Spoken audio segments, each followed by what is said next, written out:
bariko baragenda tuzingurure Bibiliya zacu. Ubutumwa bwiza bwanditswe na Matayo, turasoma igice ca 5, dusoma umurongo wa 17, duce tumanuka hepfo ku 21 dushikane ku 26.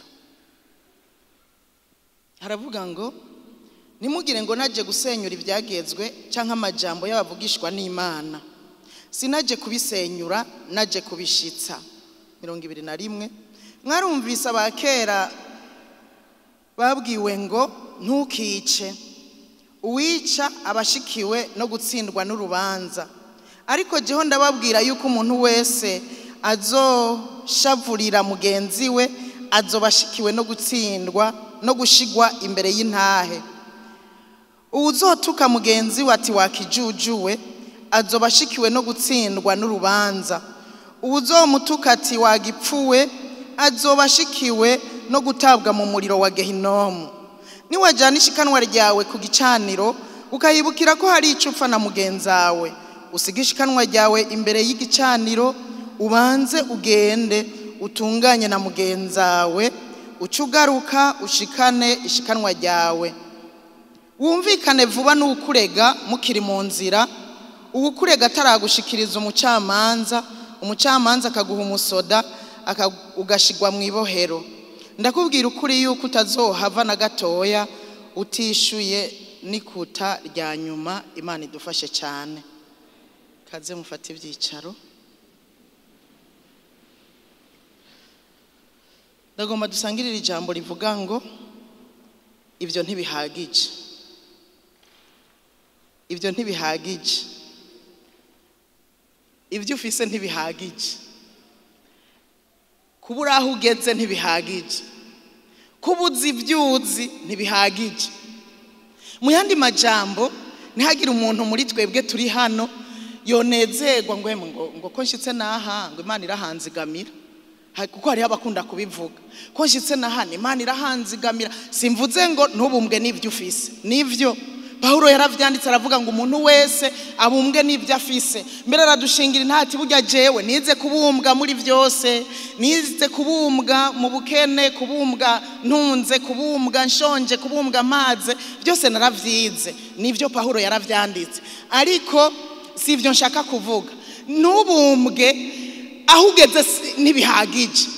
Burya ibyo ufise ntibihagije. Nubumbwe kuko igituma nshaka kuvuga ibi, iyakoze ivyo bugira ashobora gukora n'ibirengeye ivyo. Iyaguhaye ivyo irashobora kuguha n'ibirengeye ivyo ufise. Iyaguhaye, iyakuduganye mu bwiza wowe umaze kugeramwo ubwiza bw'Imana. Hariho igihe umuntu aduga akinjira mu bwiza bw'Imana pe. Burya si ntibihagije. Hajya wageze ntibihagije. Aho ugeze gukura mu buryo bw'imwemu ntihagije. Nujaho ngo unezerwa ati sawa burya birakwiye. Nurakwiza. Uwakugejejaho arashobora kukuduza mu bundi bwiza, arashobora kugushikana ku rundi rugezo. Haleluya. Ariko rero reka mvuge Yesu ibyo yari karavuga ko bidahagije. Ibyo ari byo kuko aha yaradomye ko aravuga ibidahagije ibyo ari byo. Aravuga ngo ibyo ntibihagije. Ibyo ntibihagije. Yesu ijambo ry'Imana twatanguye gusoma yari karababwira aha ni hamwe yari kuri wa musozi yicaye ari karabaganiriza by'ukuri. Amajambo yabaganirije ari kuri uno musozi araryoshe kandi n'amajambo y'impanuro zikomeye cyane zodufasha twese. Uzoyasome kuva muri iki gice cya 5 gushika mu gice c'8. Yaricaye aratuza. Sinovuga ngo yabivuze ku munsi umwe, ntaho babivuga ko yabivuze ku munsi umwe. Ashobora kuba yahicaye iminsi 2, iminsi 3, iminsi ngahe ariko arabigisha. Ariko ico nabonye ni kimwe, nuko muri aya majambo yo muri bino bice zari impanuro zikomeye cyane, impanuro z'ubuzima. Uhasomye witonze utuje, ndakubwije ukuri n'amajambo adushira ku rutonde atubwira uko dukwiye kubaho ku munsi ku munsi. Yesu rero muri ibi yari karabaganiriza arababwira ngo sinaje gusenyura ibyagezwe canke amajambo y'abavugishwa n'Imana, ati ahubwo jewe naje kubishitsa. Haleluya. Jewe naje kubishitsa. Bisigura ngo mu gihe cya kera, mu isezerano rya kera hari iby'Imana yari yarababwiye ngenderwako, hari ibyagezwe Imana yari yarabahaye, hanyuma n'ivyo bavugishwa n'Imana byose bari babifise, icyo Imana ibagombako, ubwoko bw'Imana icyo Imana ibugombako byose bari babifise. Hanyuma Yesu amaze kuza, burya abafarisayo n'abanyabwenge b'ibyanditswe baramututse, baramusuzugura ngo yaje akengera ibyagezwe, ngo yaje gusenyura ibyagezwe. Naha rero yababwiye aya majambo ati jewe nimwabe mwibaza ngo naje gusenyura ibyagezwe, oya, ahubwo jewe naje kubishimangira, naje kubishitsa. Haleluya. Rero bisigura ngo mu gihe cyacu natwebwe ibi byagezwe dukwiye kubigenderamwo, ibyagezwe byo mu isezerano rya kera Yesu yashimangiye, hamwe n'ibi yabongereyeko, hariho utundi yabongereyeko tugiye kuganirako, navyo nyene natwe dukwiye kubigenderamwo, dukwiye kubishitsa. Haleluya, haleluya. Rero usomye muri iri sezerano rya kera, cyane cyane mu gitabo cyo kuvayo, cy'Abalewi, cyo guharura no gusubira mu byagezwe, haravuga ku byagezwe Imana yahaye Abisirayeli, haravuga no ku bindi ngendegwako, inyifato, amajambo ngendegwako bahawe n'Imana, ariko kandi banahawe n'umurongozi wabo Mose ngendegwako. Usomye ubwa mbere mu Balewi urabona baravuga cyane ukuntu yababwira ibyara amategeko cyangwa itegeko ryavuga ku bijyanye n'amakoraniro, amakoraniro uko akwiye kumera mu ihema, uko bikwiye kugenda, abantu bagiye mu ikoraniro, inyifato uko bakwiye kubigenza, uko bakwiye gutanga ibimazi, harimwo urutonde, harimwo amategeko ababwira uko bakwiye kubigenza. Usomye muri iki gitabo cy'Abalewi guhera ku ntango mu gice cya mbere harimwo ayo mategeko. Nukuvuga ngo ikintu cya mbere byari bigabuye muri bino bitatu, muri bino bitabu nasanze byari bigabuye mu mice gutatu. Sanga hariho amategeko yarajanye n'amakoraniro cyangwa n'ibijanye n'ihema. Ayo mategeko rero yarashaka ngo bayakurikize, kubera nimba baraja mu ihema hari mu ntumbero yo kugira ngo bahimbaze Imana, bashimishe Imana, ariko kandi bagaragaze urukundo bafitiye Imana. Burya na n'uyu munsi iyo tuja mu makoraniro kuba ari kugira ngo tuyihimbaze, kuba ari kugira ngo tuyishime, kuba ari kugira ngo tuyihimbaze, kuko ni Imana nziza yadukoreye ibikomeye. Nabo nico cyaba kibajanye mu makoraniro, bagiye gutanga ibimazi, haba hariho ibimazi byo kumuhimbaza, ibimazi byo kumushima, hanyuma n'ibimazi byo kugaragaza ko bakunze Imana. Rero mugabo bari bafise amategeko ngendegwako bagenderako. Ivyo Yesu ntiyaje kubisambura, ariko hariho n'ibindi biyongerera ku bwabo, ariko Yesu ntiyaje kubisambura, yaraje kubishimangira. Haleluya. Natwebwe uyu munsi tubandanye kuba mu makoraniro. Hariho nkuko Mose nawe nk'umurongozi yabaha amategeko ngendegwako canke ivyo bagenderako, impanuro n'amajambo ngendegwako bokurikiza kugira bibagendekere neza. Na n'uyu munsi mu nzu y'Imana abarongozi barabitanga, bakababwira ati twebwe mu makoraniro yacu kugira twubahisha Imana, kugira ngo tuyihimbaze, tunayereke ko tuyikunda, tuzoza turakora ibi. Nk'akarorero, murazi ko dukunda kuvuga ngo dusome ijambo duhagaze, dusome ijambo. Iri si itegeko ryanditse muri Bibiliya, si itegeko ryanditse muri Bibiliya yuko abasoma amajambo bose bayasoma bahagaze. Ariko twebwe hano muri Roshe twararavye dusanga mu guha icubahira Imana, kuko ibyanditswe nivyahumetswe n'Imana, nivy'Imana yaturungikiye, n'agakete Imana yatwandikiye. Mu kubisoma rero turavuga ngo reka kugira twereke Imana ko tuyubashe. Ni Imana ibivuganye natwe, burya turiko turasoma ni Imana ibiri kiravugana natwe. Reka tuve hasi tubisome duhagaze. N'akarorero ni namajambo ngendegwako canke ni cyagezwe ngendegwako kiba cyatanzwe n'umurongozi, kandi tukanacubahiriza. Rero na n'uyu munsi mu makoraniro birafise uko bigenzwa kugira duhimbaze Imana neza, tuyitazire neza, hanyuma tunayereke ko tuyikunda. Hari ibyo dukora bitandukanye ariko mu rutonde rwiza. ikindi kigira kabiri nabonyemwo aya mategeko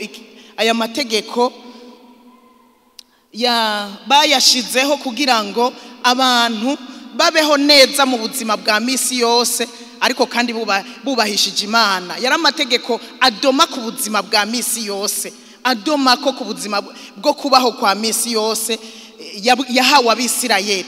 Yari amategeko abashira ku rutonde ya discipline uko bakwiye kubaho, mugabo bashimisha Imana kandi bagaragaza ko bakunze Imana, mugabo mu buzima bwa misi yose mu kubaho kwabo. Haleluya. Usomye mu gusubira mu Byagezwe 24 harabivuga neza. Niho yavuze karababwira ibijanye n'ivyo kwahukana, arababwira ibijanye n'ivyo kugwatiriza nimba waguranya umuntu ikintu amahera icugwatiriza. Barababwira ivyo bijanye n'ukuntu bofata abashumba uko bakwiye gufatwa mu mazu, ntibafatwe nabi, ntibagirirwe nabi. Arababwira ibijanye no kwirinda imibembe, abaha akarorero ka Miriyamu yasuzuguye umuherezi hanyuma gwara imibembe, abahanura ngo bavyirinde. Uwo yari Mose ariko arababwira abahanura ngo bavyirinde. Arababwira ibintu byinshi bijanye no kugurana, arababwira ibijanye n'abavyeyi ko badakwiye kuzira ibyaha by'abana babo, n'abana ko badakwiye kuzira ibyaha by'abavyeyi babo. Arababwira kutimbura ngo baheze ibintu mu mirima, kubw'imfuvyi, kubw'abapfakazi no kubw'abanyamahanga, utuntu twinshi two mu buzima bwa misi yose. Kandi uwudukoze vyamugirira ikimazi, yabaho neza akagira amahoro, kuko ntawunguka iyo afashe umushumba wiwe nabi, nta nyungu irimwo na gatoya uretse ibyaha gusa. Ntawunguka iyo agwatirije ibyo agwatiriza hanyuma wa wundi yagwatirije ntamusubize amaze gushitsa ibyo yiyemeje, nta nyungu irimwo uretse kusanga umuntu yakoze ibyaha. Rero arababwira ibijanye n'ubuzima bwa misi yose. Ikindi nasanzemwo muri bino bice nuko ibi Byagezwe ngendegwako babihawe n'Imana mu buryo bw'amabwirizwa. Amabwirizwa, aha niho tubonera ya mabwirizwa 10 bahabwa. Nukuvuga ngo muri aya mabwirizwa 10 haravugwamwo kamere k'Imana n'ubugombe bwayo n'ivyo tugombako. Kamere k'Imana uravye amabwirizwa 10 harimo kamere k'Imana n'ivyo tugombako.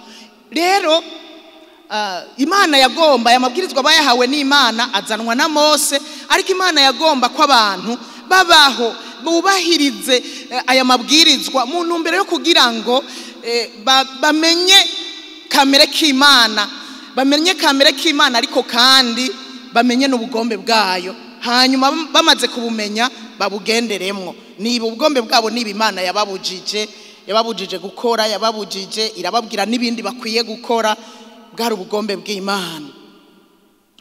Aya rero n'ubu turayubahiriza, n'uyu munsi rero turayubahiriza, kuko turacyakeneye kumenya kamere k'Imana, turacyakeneye kumenya ubugombe bw'Imana. Ariko jewe uyu munsi nagira ndakubwire ngo Yesu ari kuri uno musozi hari amajambo yabigishije akomeye cyane y'ubuzima bwa misi yose, y'ukubaho kwa misi yose. Yarabibukije ubwa mbere, abibutsa Ibyagezwe. Muri ibi Byagezwe 10 hariho n'ibindi yongeyemwo, arabibutsa ibijanye n'Ibyagezwe. Arabibutsa ariko arababwira ngo gushitsa ibi Byagezwe 10 ntibihagije. Ibyo ntibihagije, hariho ibindi mwirengagiza, ariko navyo mukwiye kubahiriza kugira ngo muze murangize urugendo neza, kugira ngo no munamererwe neza mukiri hano mu isi. Icambere yarababwiye ngo ntukice.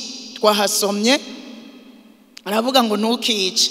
Arababwira ngo uwishe wese abashikiwe no gutsindwa n'urubanza. Uko niko abakera bababwiye, niko Ibyagezwe bya Mose yahawe n'Imana abivanye ku musozi niko byavuga ntukice.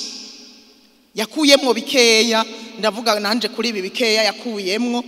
Aravuga ngo ntukice, ngo kuko wishe, niko abakera bavuze, ngo kuko wishe abashikiwe no gutsindwa n'urubanza. aca aravuga ngo mugabe ivyo ntibihagije, naho yavuze ngo ariko jeho nk'uwaje gushitsa, nk'uwaje gushimangira canke gushitsa ibi vyagezwe mwabwiwe kuva kera. Ndavuga ngo ibi nyene bababwiye kuva kera ntibihagije. Jeho ndababwira yuko uwushavuriye mugenzi we, ishavu uwushavuriye mugenzi we azobashikiwe no gushigwa imbere y'intahe. Gushavurira mugenzi wawe ngo azobashikiwe no gushigwa kuburanywa, kuja imbere y'intahe bakamucira urubanza uwushavuriye mugenzi we. Arababwira ikigira kabiri ngo ututse mugenzi we akamutuka ngo wakijujuwe, ngo wabashikiwe no gutsindwa n'urubanza no gucigwa kwiteka. Arababwira ngo uzotuka mugenzi we ngo wagipfuwe, nguwo azobashikiwe no gutabwa mu muriro wa Gehinomu. Twumvikane neza, mwumvise ibyo yababwiye. Yahereye ku ishavu. Abakera barababwiye kandi sindabihakanye, nivyo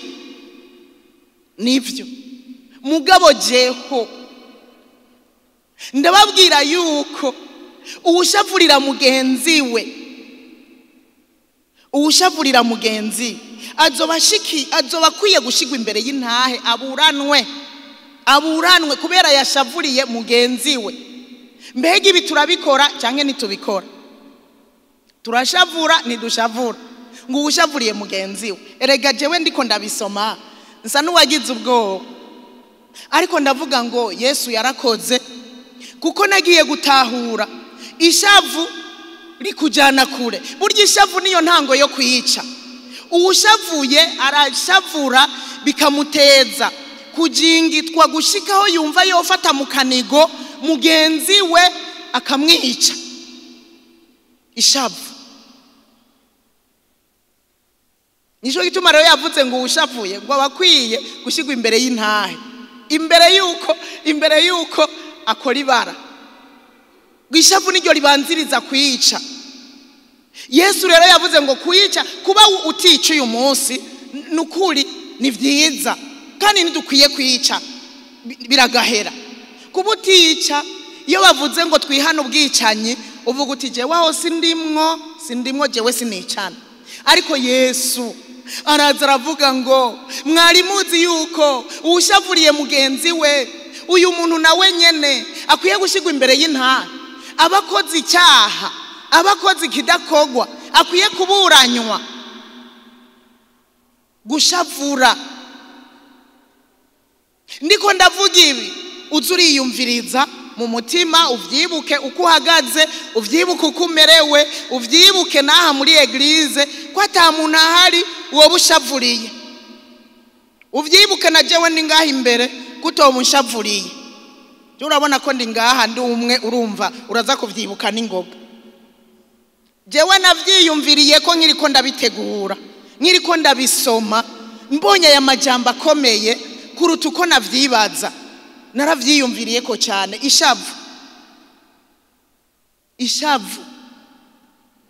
Ishavu riragahera. Erega nico gituma abarundi baciye umugani baravuga ngo ishavu ngo rikubwira ngo ici wawe. Ishavu ngo rikubwira ngo ici wawe, ariko umaze kumwica rikaca ryigira. Urumva ishavu niryo rigusunika kwica. Nta muntu ashobora kwica mugenzi we atabanje gushavura. Nta muntu ashobora kunigura mugenzi we atabanje kujingitwa indani ngo ajingitwe hanyuma afata ingingo ngo ndamwica biguma canke vyoroha ndamwica. Nta muntu n'umwe. Ishavu niryo ribanza. Bisigura ngo ni ishavu kutica ntibihagije, ariko reka gushavura. Reka no gushavura. Ukagira ishavu birashika umuntu agashavura, ariko uze wibuke ko Yesu we yavuze ngo uwushavuye akwiye gushigwa imbere y'intahe nawe nyene. Si uwishe gusa, abishe bobo ni itegeko gushigwa imbere y'intahe. Murazi ko ibihugu vyinshi babacira umunyororo wo gupfa nabo canke wo guherayo. Ariko ngo n'uwushavuye nawe nyene si uwishe gusa, n'uwu ashavuye akwiye gushigwa imbere y'intahe. ikigira kabiri arababwira ngo umuntu azokwita mugenzi we ngo wakijujuwe ngo azoba amaze gutsindwa n'urubanza. Mbega ntitwama tubivuga ukaza wumva umuvyeyi ararandamutse wakijujuwe, arandamukiye abakozi wakijujuwe. Ibi bintu ntivyari bikwiye kuba muri twebwe, kuko ngo ubivuze akwiye guciga urubanza, aba amaze gutsindwa n'urubanza. Uvuze ngo wagipfuwe uwo wewe ngo akwiye ngo guteregwa ngo mu muriro wa Gehenomu. Nce numvise bikomeye, numvise biteye ubwoba. Hari ibintu dufata minenegwe. Yesu biyabibigisha muntu mbere yo kugira ngo ubuzima bwa misi yose nibafate bimwe binini gusa by'amabwirizwa 10. Burya amabwirizwa 10 afise ibindi byinshi vyenenako. Ibi vyenenako hari kwishavu, ni ibi byo gutukana ngo wagipfuwe wakijujuwe, ni vyenena kuri ayo mabwirizwa 10. Arabibabuza ngo akwiye gutegwa mu muriro wa Gehenomu. Mwibaze rero kureka kwica nibihagije, ariko twirinde n'ishavu, twirinde no gutukana, kuko hari igihe usanga watutse abantu ibitutsi bita. Kandi burya iyo umuntu atanguye no gutukana burya kiba cyatanguye ni ishavu. Ikindi kigira kabiri yababwiye ni kijanye no gutanga amashikano. Yarakibabwiye ko kuri uyu murongo wa 23 arababwira ngo niwajana ishikanwa ryawe ukashika ku gicaniro ukahibukira ko hari icufa na mugenzawe, oya niwajana ishikanwa ryawe nivyo nibihagije. Urumva kujana ishikanwa nukuri, gutanga ishikanwa ni itegeko ry'Imana. Dukwiye na Bibiliya iravuga ngo nitukaze no mu nzu y'Imana iminwe misa. Gutanga ishikanwa ikigira 10 ni itegeko ry'Imana. Dukwiye kuza imbere y'Imana tuzanya amashikanwa, dushima tunezerewe, ariko dufise n'amashikanwa. Ariko ivyo ntibihagije. Arababwira ishengero ryari imbere yiwe, arababwira ngo ariko ni wahagera ugiye gutanga ishikanwa, ukahagera ukibuka ko hari icufa na mugenzawe, ubanza usige iryo shikanwa ngaho, udepoze hasi, usigaho. Ni waba wibutsa ati burya jewe nubwo nje gutanga naka hariho ikintu jewe nawe kitagenda neza, ngukavyibuka ngucuritereka ngaho. Ni wirigura takaza umwanya, ni wirigura kora ubusa, ni wirigura kora ibidashimwa. Ridepoze ngaho, risigaho, ugende mwitature na mugenzawe. Ni waheza kwitatura nawe ucugaruka utanga ishikanwa ryawe, hanyuma ribone kwemegwa. Imisi yose dutanga amashikanwa twitatuye na bagenzi bacu. Erega iyo turirimba ngaha tuba turiko turatanga amashikanwa, ibimazi vy'amashimwe muri izi ndirimbo nyene. Erega iyo dutanga aya mashikanwa tuza gutanga mu giseke nibimazi tuba turiko turatanga. Erega iyo dutanga ibigira 10 tuba turiko turashikanira Imana, tuyishimire ko yadushoboje gukora ukwezi kose, ko yaduhaye ikaduhezagira ukwezi kose. Nibimazi tuba turiko turatanga. Mbega usubiye inyuma ukaraba ibimazi wamutanga imisi yose biremegwa canke ntivyemegwa? Mbega ubitanga wabanje kwitunganya canke? Yesu mu buzima bwa misi yose arababwira ateka ibi ni vy'ubuzima bwa misi yose. Mu yandi majambo, ko tuba tuzi ko tuja imbere y'Imana, kandi ko tuja gutangira Imana, ko tuja kuririmbira Imana tukayishima, twategerezwa kubanza kwitatura na bagenzi. Uzi yuko hari ico mwapfuye na mugenzawe, wategerezwa kubanza kwitatura nawe kugira ubone gutanga ibimazi. Sino ntivyigera vyemegwa n'umunsi umwe, tuba tubitanze twanduye. Haleluya. Tubanze twitature na bagenzi bacu imbere yo gushikana amashikanwa. Sinzi wewe uko bimeze muri wewe, aho wicaye aha, shikanwa umaze gutanga mu giseke, ayuza gutanga, sinzi ko witatuye na bagenzawe. Hariho abantu bagendana irishavu, kuko burya no kutitatura haba harimwo ishavu, harimwo kudaharira. Imana yashaka no kubigisha guharira, yashaka kubigisha gutanga imbabazi, yashaka kubigisha gutanga imbabazi vyugariyemwo na compassion, birimwo vyose hamwe. Gutanga imbabazi byo guharira, ariko harimwo no gutanga no kubabari, no imbabazi nyene, kugira impuhwe, harimwo n'impuhwe. Yesu ashimwe.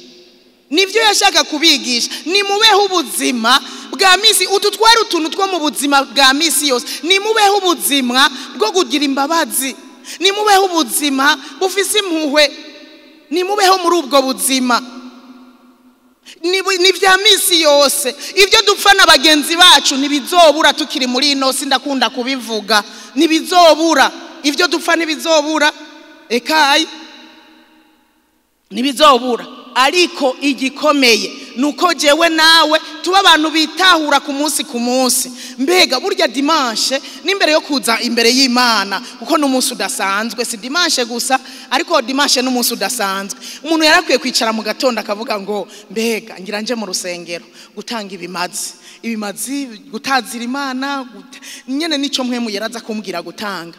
Mbega cyangwa niyo tugomba gutanga ibigira 10, mbega ibi bimazi byanje ngira ntange biratunganye by'ukuri sawa sawa, ntacyo mfise mfana mu ishengero. Burya nta kintu mfise, nta muntu dufise icyo dupfa.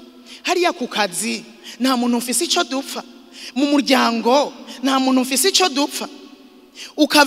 Ugasubira inyuma ukaraba, wabona urafise icyo mupfa, ugatera intambuko, swat ukandika ka message ati mbabari, cyangwa ugatelefona nimba muri ako gatondo bidakunda ko mubonana. Erega burya umuntu afise umutima umenetse ashobora no kumubwira ati ndakwinginze imbere yuko twinjira mu rusengero tuze gukatira hariya mu gasare tuvugane gatoya, ndagukeneye vyihuta, ndashaka tubanze tuvugane imbere yuko nja mu rusengero, imbere yuko nja kuririmba, imbere yuko nja gufata mikro, ndagusavye tubanze duce hariya tubonane hanyuma tubanze tuvugane gatoya. Muntu mbere yo kugira ngo uze kuja gutanga ibimazi wamaze kwitunganya, hanyuma ucuza uhereze.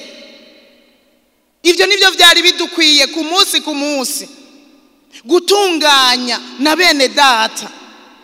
Ibi bintu ntitubifate bito. Yesu niwe yari karabivuga avuga ngo ntibihagije kutanga amashikanwa, ntibihagije, ariko none kutanga amashikanwa witunganije na mwene so,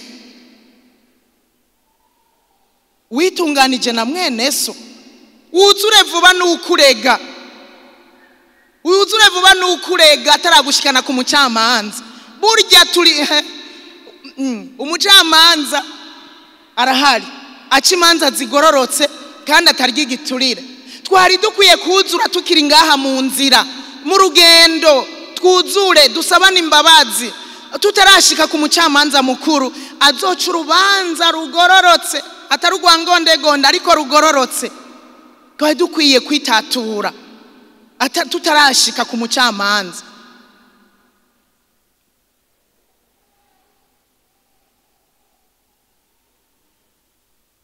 Tuzokwishura ibikwiriye. Kera umugenzo wabo ari uko wakuririye ideni umushora ku mucamanza, kandi ngo baca bamupfunga gaherayo maka ashoboye kuriha mu munsi umwe, ashoboye kuriha mu ndwi, ashoboye kuriha, yaraherayo ataronse ico yishura, yaraherayo mu munyororo maka yishuye ngo nagakuta kanyuma na twebwe burya tuzoriha.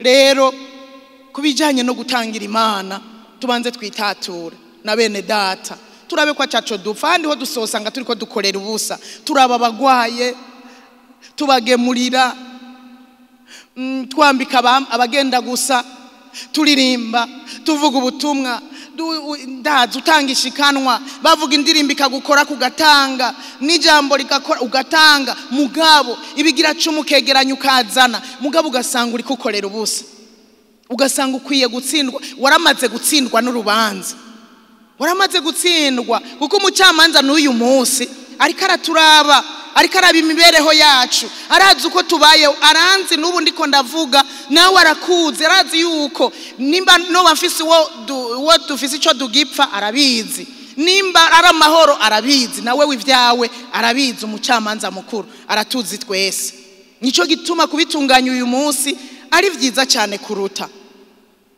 Arongera arababwira ngo nimugasambane, kwari kubibutsa, naho nyene arababwira nti mwarumvise babivuga mu byagezwe ngo nimugasambane, ngo ariko jeho sindababwira ngo nimugasambane gusa, ariko umuntu wese araba umugore wa mugenzi we akamwifuza, ngo aba yamaze gusambana kera. Kwifuza aba yamaze gusambana kera, akifuza mu mutima ngo aba yahejeje kera. Ndumva kureka gusambana yari kaributsa ngo ntibihagije, hari ibindi mukorera mu kwifuza. Kandi bugicaha nyamukuru sukugikora si ico wakoze, ariko ni biri mu mutima, si acte ariko ni intention yo mu mutima.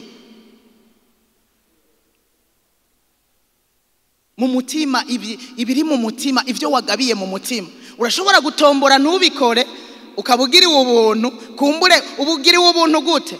Hariho ingaruka z'icaha nk'iki cyo gusambana, hariho ingaruka. Canke no kwica hariho ingaruka, uko urafatwa ugafungwa, canke niyo mwemu igafata bawe n'ibiki. Hariho ingaruka. Novuga ngo ubutomboye ingaruka ziragabanuka nk'ubu wari gushobora gusambana ugatwara inda, cyangwa ugatwaza inda. Wari gushobora gusambana ukagwara ibigwara. Ariko urumva ugiriwe ubuntu ntubikore, mugabo habaye kwifuza. Yesu we yavuze ngo uba wabihejeje kera. Mu yandi majambo wihana nk'uwasambanye, ukaba uri hano warifuje. Rero Yesu aratwibukije yuko icyaha si gusambana gusa, ivyo ntibihagije, ariko dukwiye kwirinda gusambana. Aca aravuga ngo aho iryo jisho rigukoza ibyaha. Erega nabisomye ndumiko. Ngo iryo jisho aho uko riza riragukoza ibyaha, ngo uwopfa muri nogora ukarikurayo. Ngo aho uko winjira mu bwami bwo mwijuru ufise amaso yose. Mu yandi majambo twari dukwiye gukora ibishoboka byose tukirinda icyaha kinini n'icyabantu bita gito, kugira ngo ntituzohombe ubwami bwo mwijuru, ntituzohombe. Haleluya, ntituzohombe. Ngo wopfa muri nogora ukinjira ufise ijisho rimwe, hako winjira na maso abiri, hako urumva warandavuye, hakuja muri gehinomu ufise amaso abiri. Aravuga ngo ukuboko kwawe ni kwagukoresha icyaha, ngo uraguca. Ngo wopfuma uja muri gehinomu, wopfuma uja mwijuru ufise ukuboko kumwe, hakuja muri gehinomu ufise amaboko yose. Urumva ko ari ibintu bikomeye. Je ubu nabisomye numva nukuri ni ibintu biteye ubwoba. N'ibintu biteye ubwoba. Gusambana, kureka gusambana, hari abantu benshi bashobora kuba barabihevye badasambana, ariko kwifuza bikababamwo imisi yose. Wihana nk'uwamaze gusambana kera. Ibyo ni ubuzima bwa misi yose. Twari utuntu tw'ubuzima bwa misi yose, ariko vyenena kuvyagezwe. Icya gatatu arababwira, icya kane arababwira kubijanye no kwahukana. Ibijanye no kwahukana, aravuga ngo kandi vyaravuzwe ngo yuko umuntu niyirukana umugore atamuhoye, niyirukana umugore amuha icete cyo kuvavanura. Ariko icyo cete cyo kuvavanura ngo cyavuye ku gukomantara kw'imitima y'abahariya mu gihe cya Mose. Ngo bari bafise imitima ikomantaye, aravuga ngo basi ndavyemeye murabaha icete cyo kuvavanura. Ariko ahandi naho yavuze ngo umuntu niyirukana umugore wiwe atamuhoye ubusambanye abakoze amakosa, kandi ngo abasambanye na wewe ubwawe ngo ubusambanye. Kandi ngo n'urongoye uwirukanywe cyangwa urongowe n'uwirukanye nawe nyene ngo aba asambanye. Yesu nivyo yari karababwira. Nivyo yari karababwira. Mu yandi majambo arababwira nimukirukane. Si ivyo gusa no kuvuga ngo ndamwirukana abandi baruzuye, ivyo navyo nyene ni icyaha. Urashobora kuvuga ngo sinirukanye umugore ngo yari afise amakosa, yavuze ngo atamuhoye ubusambanye. Umbona iterambere ryaraje basigaye baburementanya kandi bugafata bakaburementanya ku mafoto abantu basambanye kubera akeneye kumwirukana. Ariko urongoye uwahukanye, urongowe n'uwahukanye, mwamucitse abasambanye. Yesu nivyo yari karavuga yuko urumva kutirukana umugore ntibihagije cyangwa ayari karababwira ngo nimukahukane, ababwira n'ivyeneye nako. Ikindi arababwira ngo ntukarahire. Ngo mwarumvise ko abakera bavuze ngo ntukarahire ngo wirahuruze ngo ariko ukora icyo wasezeraniye uhoraho. Ntukarahire ngo wirahuruze. Kandi by'ukuri ibi bintu byama byashitse, abantu bakarahira hanyuma bakirahuruza. Umuntu akavuga ngo agasezeranira Imana ngo azokora iki hanyuma ntabikore. Yesu yaciye avuga ngo ariko jeho ngo ndababwira ntimukarahire namba, ntimukarahire. Usomye mu musiguzi naho burya kurahira niko gusezerana.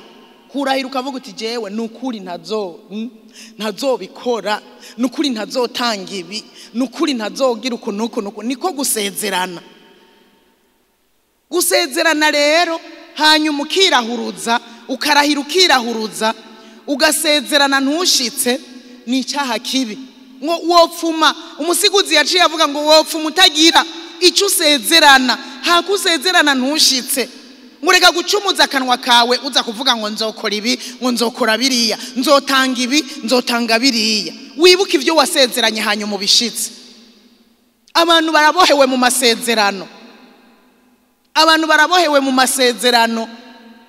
Hari ngaha abantu benshi basezeranye ibyo bazokora na n'uyu munsi batarabikora. Ndibuka hariho liste twari dufise y'abantu basezeranye twubaka runo rusengero rwa hano. Twari dufise liste y'abantu banditse nzotanga iki, ndababwiza ukuri niyo liste ari bitarishukwa. Ukaburi hano yemwe ndakwinginze, ni icyaha ntufate ngo ni bito, ni icyaha gishobora kukubuza kubona ijuru. Gusezerana ntushitse. Nimba wararahiye, nimba warasezeranye icyo uzokora, bikore bicitwa uyu munsi. Guko waramaze uzosanga watsinzwe n'urubanza. Guko warahiye hanyuma ukirahuruza ugasanga ntiwashikije ibyo wasezeranye. Hari ibyo ushobora kuba warahiye vuba uzobitanga muri bya bindi nyene bimwe twemera na bya bindi wemera. Hari abasezeraniye gukorera Imana, kuyiririmbira ntakibona no mu baririmbyi. Hari abasezeranye gukora ibinabiriya muri protokole ntakibona no muri protokole. Hari abasezeranye ibinabiriya sinzi ko mwavyumvikanye n'Imana kugira ubihebe. Ariko buryo ukirahira cyangwa ukigenda ukabwira umurongozi w'igisata jewe ndaje twifatanye, cyangwa ukaza ukatubwira ati jewe numva ibibira muri jewe nibi uyu munsi ukaba warabihevye, hewe urafatwa nta kabuza. Ni icyaha, ni icyaha. Subira wiyumvire, subire wibuke ibyo wasezeranye, ibyo wasezeranye, ibyo wasezeranye. Niwiboheshe isezerano bishitse bicitwa uyu munsi ugihumeka imwe mu z'abakiriho, kuko ejo ugakugwa mu mubiri n'isezerano utashikije rizoguma rikuboshe ujahe nawe uzohoja ni gehinomu. Kubwo kudashitse isezerano ni gehinomu, navyo kuvyorosha ngo ico ni gitoya. Imana irabizi nimba wasezeranye amahera make, nimba wasezeranye menshi, nimba wasezeranye igikorwa kanaka, nuwavu wifata minenegwe ngo ni bito. Si bito. Ivyo nibizokujana muri gehinomu hamwe wo kugwa mu mubiri utihanye. Imana indufashe cyane. Wongere wibuke ivyo wasezeranye, wongere wibuke ikibanza wasezeranye guhagararamwo, ugisubiremwo bicitwa uyu munsi. Kandi nimwagaruka muri ivyo abavuye mu bikogo, shikira umurongozi ubanza usaba imbabazi. Muragenda mukamara 2 mois 3 mois umuntu yarasezeranye gukora igikogo agaca yigemagema inyuma y'amezi 3 batazi ivyo yahoramwo, akaza agacararama ararama mu mugwi kanaka muri korari Intsinzi, muri visit muri protokole n'ahandi akararama. Ntibazi iyo yari, ntibazi ivyo yarimwo, ntiyasezeye, ntiyavuze ibyamugoye, agacaza kigemagema kanega gahanga. Byari bikwiye ko usaba Imana imbabazi, ariko kandi n'umurongozi ukaza ukamubwira uti mbabarira jewe byarangoye. Kandi nyuma ya nukuri wari ukwiye gufata ingingo bicitwe uyu munsi. Ufata ingingo usubire rimwe warahira wongera ubishitse. Kugihumeka utapfuye hariho ivyizigiro. Kandi Imana yicaye ku ntebe y'imbabazi. No muri kano gatondo yicaye ku ntebe y'imbabazi. Ni nyembabazi ni nyabunite bakuraka ikagira ikigongwe cyinshi. Yaba idafise ikigongwe cyinshi bayarakuturanduriye muri uko gusezerana ntidushitse. Umuntu ntabishitse. Shitsa ico wasezeranye. Turagira ivyitwazo. Utukabanza gukemura ivy'iwacu. Uwasezeranye amahera akabanza gukemura ivyiwe. Nimuvyitiranye kuko nagiye nsanga abantu bitiranye ibintu. Hari igihe umuntu ashobora kugukorera ikintu ariko atashizerano yashizeho. Utarishizeho hanyuma hakagera igihe ukananirwa, hakagera igihe ugumva wo bihagarika n'amahoro. N'amahoro ariko warasezeranye ukavuga ati rero ubu kuvubu nzoza ndabigenza uku nongere ndabigenza uku nongere ndabigenza uku. Ubufashwe. Imana idufashe cyane. Haleluya. Ntukarahire. Yesu yaciye avuga ngo ntukarahire namba. Ego yawe ibe ego. Oya ibe oya. Ego ibe ego, oyibe oya. Ntuvuge ngo nzoraba nzobe oya. Oyibe oya, ego ibe ego. Imana idufashe cyane. Imana kandi idushoboze ntitukarahire.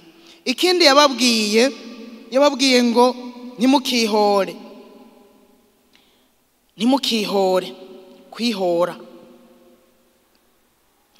Ngo mwarumvise yuko abakera bavuze ngo ijisho lihogwa irindi, iryinyo lihogwa irindi. Kandi niko vyanditse basha. Ngiye gusoma niko nasanze biri mu gusubira mu vyagezwe hariya mu gice ca 20. Niko biri. Ngo ijisho lihogwa irindi, iryinyo lihogwa irindi. Abakera niko bavuze. Yesu acara babwira ngo ariko cyeho ndababwira. Nimugwanye umunyakibi. Nimugwanye umunyakibi. Uwugukubise urushi mu musaya w'iburyo umuhindukirize n'uwundi. Uwukubise urushi mu musaya w'iburyo ucuhindukira tehe wibagiye. Kubita no ngaha. Uguteye ingumu mu rubavu rumwe ucumubwira terega nari mfise urundi rubavu. Naha ni wongere. Ngo yaye Yesu niko yavuze. Ni Yesu yabivuze. Soma ku murongo wa 39 ariko jeho.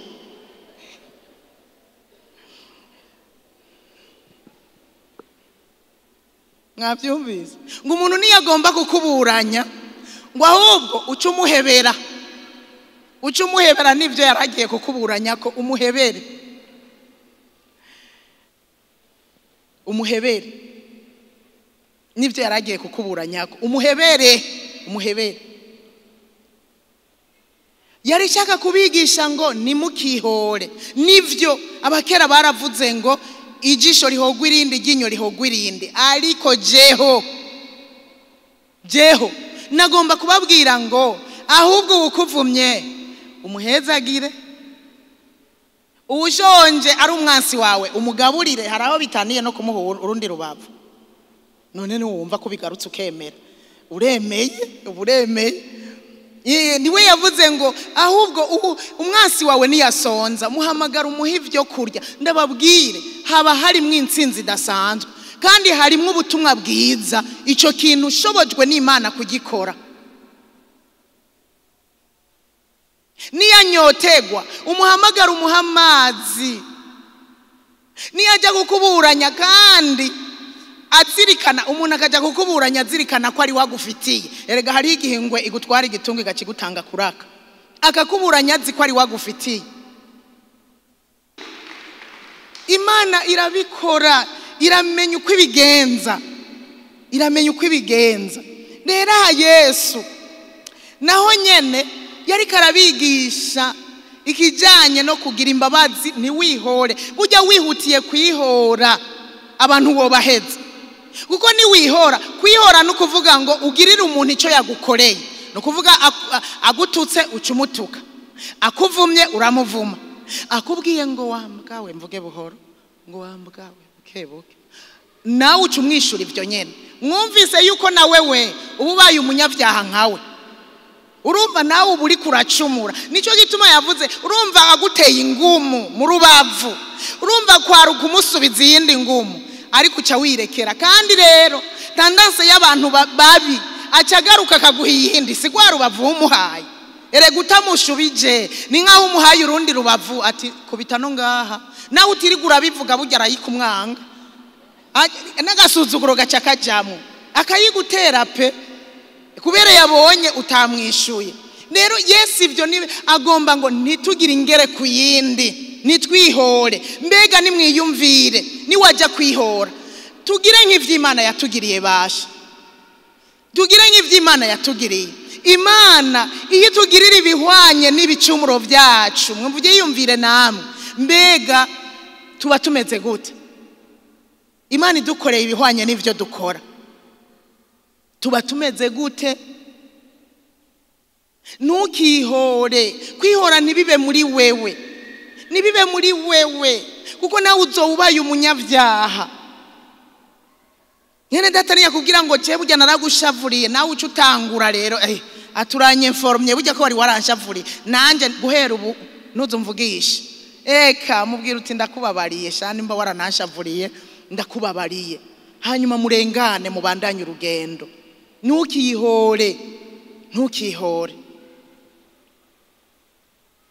Kenshi ni hahandi dukunda kuvuga ngo sinzoja kumuraba kuko nanje ntiyama ndaba. Uba wihoye, ariko nimba ataje kukuraba wewe murabe, nimba atagutelefone wewe mutelefone, sivyo gahemu? Nimba atagutelefone wewe mutelefone, atakuravye wewe murabe, atakwandikiye wewe mwandikire. Akenshi ico nabonye duca dutangura gushiraho ibituma, asigaye anyanka, ubwo se kubera cagihe wamwandikiye ubona aranse kukwishura, wamutelefone aranka kukwitaba, wagiye kumuraba aranka kukwakira. Twe duca dutangura gushiraho ibi na biriya, kandi ivyo bigatuma twandura birushirije. Ntitukihore. Yesu yaravuze ngo ntimukihore mweho, ahubwo ubavuma mu muhezagire. Ubushonje naho yoba umwansi mugaburire, uzoba umurunze ko amakara yaka umuriro ku mutwe, azosigara aribaza ati mbega uyu muntu ni gute?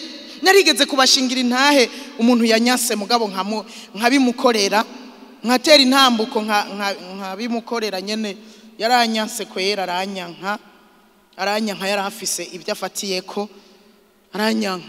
Hanyuma nukura aranyanka, aragerageza kunyankisha n'abandi bose. Ahaciye akagenda aravuga mwari mubizi ko Deniza nyene eta civile yiwe mwari muyizi, mwari mubizi yuko afise umugabo ari hahandi, aterega burya umugore w'umwicanyi niwe mwicanyi. Ako yarakongera ko ahageze. None aho mwumva yashaka iki? Ntiyashaka ngo nanje bamfate nk'umwicanyi, ariko muraza akajambo nahagazemo, navuze ngo nahaciye mpagarara muri rya jambo rivuga nti Imana ndazi yuko umuvyeyi atazohanirwa ibyaha by'umwana, canke umwana ngo ahanirwe ibyaha by'umuvyeyi. Ni nk'uko umugore atazohanirwa ibyaha by'umugabo, n'umugabo ngo ahanirwe ibyaha by'umugore. Jewe ndaha burya agakiza ni ku muntu. Ndavuga nti ivyo yivugisha rero, jewe ntibazonyisha bampoye ibi na biriya canke ngo bankorera ikibi, jewe ndahagaze nduyu undi hano, ndi hano. Hanyuma uwo muntu vraiment yarankoreye nabi, yo narababaye muri ico gihe, ndababara ariko ndasenga Imana. Sinzi ukuntu nibutse ijambo ry'Imana nyene riri tubuza gushavurira umuntu, numva ndavuga none ibyo ngiye gusenga vyovyo ninaguma ndamufitiye ishavu ntaco bizomfasha. ndasenga Imana impe kumukunda nubwo byari bimeze uko. Ndasenga nasenze ukwezi kose mu gitondo iminsi yose natura Mana magukunda ntuzenya magukunda ntuze makumukunda Mana makumukunda numve ko ndamukunze nibi byose nubwo biruko ume kumva ko ndamukunze. Ukwezi guheze narumvise umutima wanje umwakiriye cyane numva ndamukunze pe ndamukunze gushikaho numva ko nshobora kumukorera iciza rero kuko hari igihe ukora iciza ukiri ndyarya apana gukora ibyiza ugifise uburyarya muri wewe ngutera intambuka ishavu rikiri ryinshi ngutera intambuka ucumva ugifise inzigo ngo reka basi ndamusumbe ndamwereke yuko jewe nakijijwe eka banza umukunde usenga Imana iguhe kumukunda wumva umukunze by'ukuri uze gutera intambuko wumva urukundo rwaje ahandi buzoba ari uburyarya. Urukundo rumaze kuza ucutera intambuko kandi ico gihe Imana izokora kuko muri ico gihe arashobora guca nabona ko wagize uburyarya ahubwo agagukorera bibi kuruta. Ariko vy'ukuri wabanje gusenga Imana ukabikora bivuye mu rukundo wamaze kumukunda Imana izogushigikira umutima wiworoshe akugarukeko hanyuma Imana ibahuze mwongere kubumwe mubana amahoro bigende neza. Haleluya. No abwiza ukuri ko mu nyuma yankunze cyane gose turakundana kabisa hamwe atanu umuntu yari kwibwira yuko hari cyabaye ariko yari yanyase pe ku buryo agira imigabo ko yo kunyankisha n'abandi kandi najewe numva ndashavuye mu mutima. Rero sozera Yesu aravuga ngo mubagahore tube agahore. Simbwira mwebwe gusa tube agahore twese tube agahore ukunde mugenzawe nkuko wikunda dukundane. Ibi byose yabivuga nibijanye burya ibi byose yavuze nibijanye no kubana n'imibano ibijanye no kubana aravuga ngo ni mubagahore. Rero kugira ubagahore kunda mugenzawe nkuko wikunda kunda mugenzawe nkuko wikunda. Imana yadukunze turi babi natwe hari igihe tubona ububi bw'abantu cyane iminsi yose tukabona ububi bw'abantu tukibagira yuko Imana idukunda n'uyu munsi kandi yanadukunze ikadukunda igatanga umwana wayo w'ikinege Yesu kugira ngo adupfire turi babi igomba kutwiyegereza kandi turi babi. Imana yaradukunze turi babi none twebwe turi bande aho twanka bagenzi bacu tukabona ububi bwabo gusa. Hari n'igihe usanga umuntu ategwa ni dayimoni akanka umuntu atanico baravugana akanka umuntu amuravye ku maso gusa ukaza wumva ngo ujya muntu aranshisha ngo ujya muntu ndamwanka ngo ni umwankiriki ngo byaraje gucyo gusa ubwo n'urudayimoni rubi rushaka kukubuza kuja mu ijuru rushaka kukujana muri gehinomu. Kunda mugenzawe nkuko wikunda dukundane nk'abavukanyi.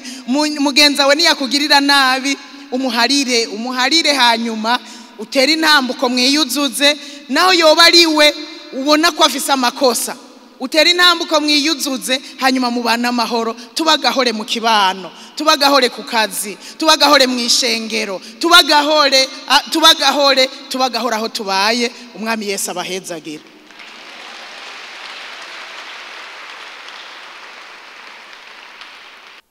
Abafarisayo n'abanyabwenge b'ivyanditswe hariho imigenzo bari barishiriyeho bo bugabo bakayubahiriza ngo nta kurya udakaravye bakubonye uri utanakaravye bagahakwa ko urumva bakavyubahiriza kamwe ku kandi mugabe ibyo bategerezwa kubahiriza vya nyamukuru bagaca babigira bitoya cyane. Nico gituma na Yesu bamubwiye ngo aja atitura imigenzo kubera ashobora kurya adakaravye ariko abafarisayo n'abanyabwenge b'ivyanditswe ubwo bwari uburyarya bwo kubereka abantu ko bagororotse bakereka abantu ko batunganye gose imbere y'amaso y'abantu mu gutanga ikigira 10 n'iki mbwija utuboga bagatanga ikigira 10 no kumbwija bisigura ngo nutwanyuma tubi canke duke bagatanga ikigira 10 kugira berekane ko bagororotse mugabo ibya nyamukuru byo mu byagezwe bakavyirengagiza bagahohotera imfuvyi bagahohotera abapfakazi ugasanga bariko baragunga abandi oya ntitugira uburyarya ariko tubagahore kandi nta cyaha kinini nta cyaha gito kuba warahevye ibyaha binini byo ntibihagije ariko nibi twita ko ari bitoya navyo nyene twigira imigabo yo kubireka rero twagomba dusenga Imana sinzi ko hari umuntu ari hano yumva yarahevye kwica ariko ishavu rikaba riri muri we ishavu gayemu ishavu riragahera ishavu icompa muri eglise twobaho twarabohotse ku kintu bita ishavu twobana amahoro ariko mwumvise ko umuntu w'ishavu akwiye kujyanwa no mu rubanza umuntu rero ari hano akiboshwe n'ishavu turongera turisubize kuzimu mu izina rya Yesu ushobora kubutica mugabo wuzuye ishavu ugasanga watutse abantu ushobora kuba udasambana mugabo ukifuza uko bukeye uko bwije ushobora kuba wama wihora ugasanga wakoze wihoye umuntu yagututse wamusubije yakuvuze nabi nawe uciye uja kumuvuga nabi ukamwararaza kwararazanya navyo nyene ni ikintu kibi cyane burya kwararaza umuntu bugomba ngo bamwanke nkuko nawe wamwanse kandi niyo tendance n'abakizwa bagira ukanka umuntu kubw'imvo wewe ufise ugaca ubibwira n'abantu igihumbi mwishengero kugira ngo nabo bamwanke nkuko wamwanse nimba umwanke wenyene ureke kuvyumvisha abandi ureke kuvyinjiza mu mitima y'abandi kubera ububaroze ushobora kuba rero warabaye mu ishengero rumurozi wararoza abandi tera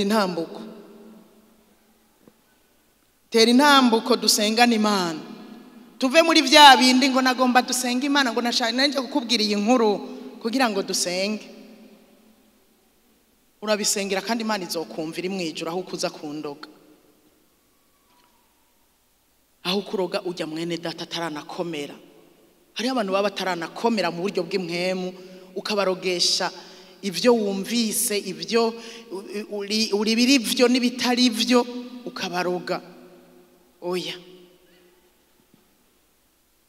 utwo n'utuntu womengo ni duto dutariko tuzotwara abantu muri gehinomu nagomba dusenga Imana uwumva hari ico yotera intambuko tugasengana sintevya umwanya uraheze ave hasi atera intambuko dusenge dusangangure wa mubi n'ibikorwa vyiwe hanyuma tubagahore mu nzu y'Imana birabishe kuba mu nzu y'Imana turabana yingwe birabishe kuba mu nzu y'Imana tudakundana twankana twatazira twese tukaduza ibiganza birabishe umuntu yarakuvuze nawe kumwihora birabishe mu nzu y'Imana niho hasigaye hari kwahukana vyagwiriye mu nzu y'Imana hariho abatahukanye mubabona bataha mu nzu imwe ariko ibitanda atari bimwe bamaze gutandukana mu vyumba batari bimwe kubera iki kubera wa mubi yateye nabo baramusasira reka rero agakaba kanyakeza ko kuyihana no guhindukira ivyo ntibihagije kuba warahevye gusambana ntibihagije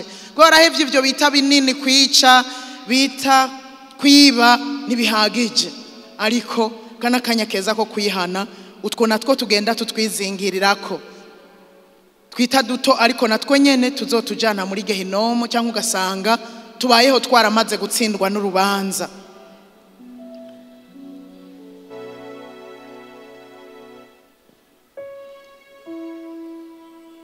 akana kanya keza ko kwiyumvira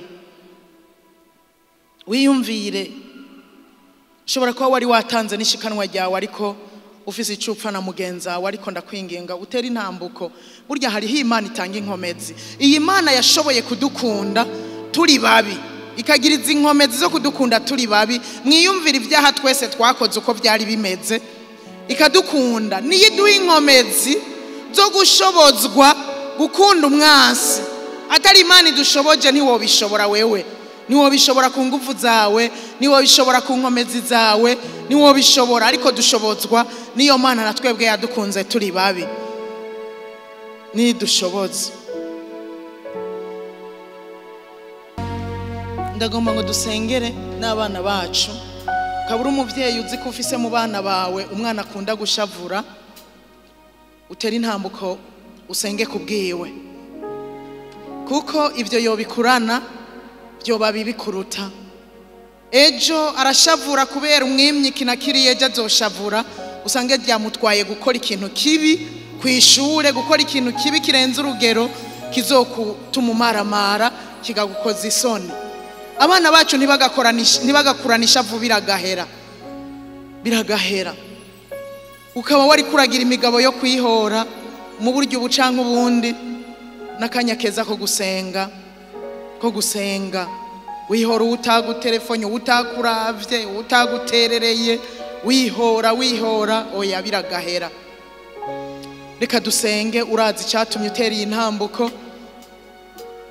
Imana ni inyembabazi n'inyabuntu, irakubabarira. Wewe wihane, umubwire bijya vyose, umubwire ivy'ukuri byose. Icyakijije urya mugore umwe yaragwaye, yaciye ngo yegera Yesu amubwira ivy'ukuri byose, amubwira ukuntu yigiriye imigabo mu mutima yo kumukora ko ku mpuzu yuko akira, kandi ivy'ukuri yarakize.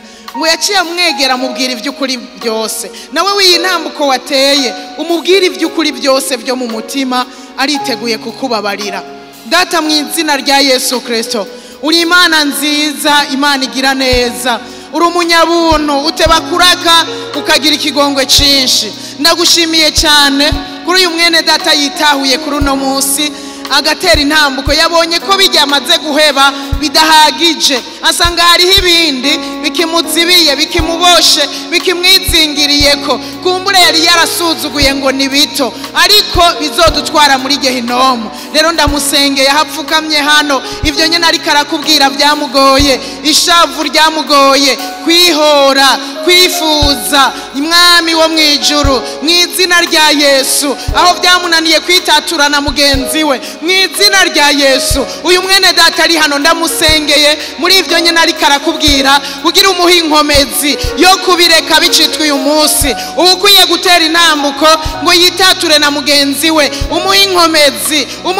utamushoboje niyo bishobora, guhezagira ukuvuma niyo bishobora utamushoboje, guhezagira kugaburira uri karakuvuma nivyoroshe utamushoboje. Mu izina rya Yesu Kristo ndakwinginze udushoboze, umuntu wese umushoboze. Dukunda abandi nkuko twikunda, biragoye ariko birashoboka. Nimba Yesu yarinze abidusaba, biragoye ariko birashoboka yuko dukunda abandi nkuko twikunda. Uko tudakunda abatuvuma, abadutuka, abatwararaza, natwe tureke kubigirira abandi. Dukunda abandi, uko mu kubakunda tureke kubararaza, tureke kubavuma, tureke kubihora. Uko tutabikunda nabo ntitubibagirire. Uzoba ukoze cyane, tuzoba tugaragaje urukundo. Rero ubishoboze umuntu wese guhera uyu munsi, uwari afise imigabo yo kwihora nakihore, ahubwo ahezagire mugenzi we. Guhera uyu munsi wahora gutangira ishikanwa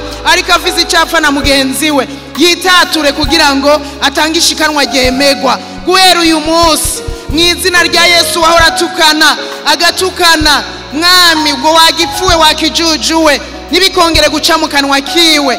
Mu izina rya Yesu Kristo urakoze. Ugenda ushoboze umuntu wese, umuha inkomezi ashobozwe nawe kubw'umuntu bwawe n'imbabazi zawe. Urakoze, turagushimiye, turagukomeye amashi menshi. Uri Imana yumva gusenga kandi yishura. Icubahiro kibi cawe mu izina rya Yesu, amen.